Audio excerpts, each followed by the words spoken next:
Hello, good afternoon. Happy feast of St. James the Greater, the one who is brought to Spain and after whom the Camino is named, where thousands of people now walk in his honor for the glory of Jesus Christ. This is Father David Nix, Padre Peregrino podcast, and just a couple thoughts for you today. Yesterday I was reading the Desert Fathers, and it hit me how very infrequently St. Anthony of the Desert actually went to Holy Mass, probably very infrequently. We know that St. Mary of the Desert went to Mass very, very infrequently. I think she received Holy Communion twice in 50 years. We won't go down that rabbit hole of the Sunday obligation and how they got around that in the East and really what that meant. But what hit me yesterday was St. Anthony of the Desert was able to live at the very highest levels of the prayer life with only baptism and presumably receiving confession once or twice in his life and Holy Communion several times before fleeing to the desert. And then today at Mass, I want you to hear I was at Mass when this thought came to me, so you don't think this is like a anti-sacramental video that I'm making. But at Mass of St. James today, I started thinking of St. Maximilian Colby. And St. Maximilian Kolbe, when he was taken to Auschwitz, he was clearly not given bread and wine by the Nazis. He had to live his spiritual life as best he could without bread and wine at his hands to turn into the body and blood of Jesus. And so I'm calling this video the opposite of prepping, just a quick one right between Mass and lunch. You'll probably hear my oven beeper go off there in a second. I'm calling this the opposite of prepping because the question is, if the sacraments got totally taken away from you, would you be ready to live in grace? Could you make it to heaven if you were taken off to the Gulag or Auschwitz like St. Maximilian Kolbe? Maybe the question, even though he was certainly hearing confessions in Auschwitz, maybe a question to ask yourself is, could you go a week without mortal sin if you couldn't find a priest? Could you go a month without mortal sin? Could you go a whole year without mortal sin if you could not find a priest? And so I think the point of my video is that really baptism plus the ability to live in grace will get you to heaven.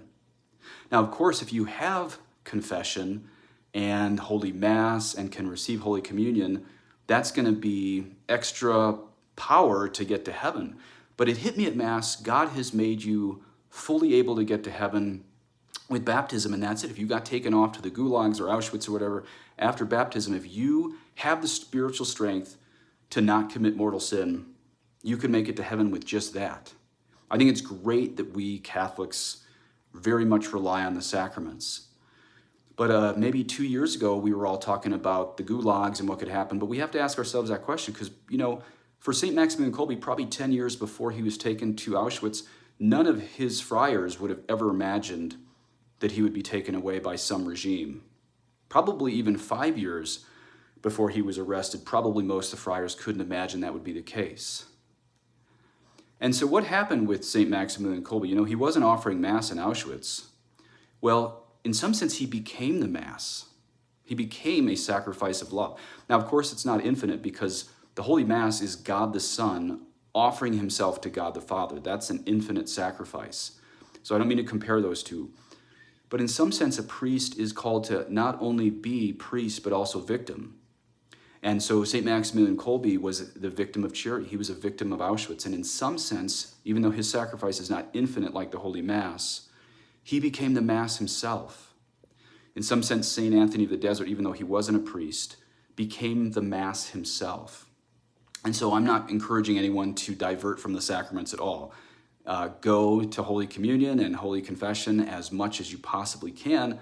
But I'm calling this video the opposite of prepping because you have to ask yourself, if I got hauled away, if the sacraments were taken away from me by either the Vatican or some corrupt government, could I live without mortal sin for a week, a month, a year? And the fact is, God has programmed our Catholic faith that baptism has given you salvation. And so you got to practice what it would be like to go without confession a week, a month, a year.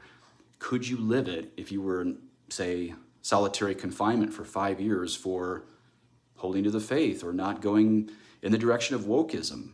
It's something we really all have to ask ourselves. So it's the opposite of prepping. It's not spiritual prepping. It's not physical prepping.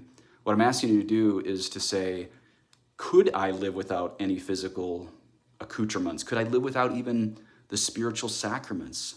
Could I make it to heaven? And the answer is, yes, you can, but you got to start training yourself even now with the sacraments to live, perhaps even at the level of poverty of St. Maximilian Colby, not just physical poverty, but the spiritual poverty that he maybe never met another priest in there. I'm sure he wasn't given bread or wine for Holy Mass. And yet, he's a saint. Yes, yet he made it to heaven by the gifts that God had given him in his baptism, in his priesthood, even without access to the sacraments himself. God bless you.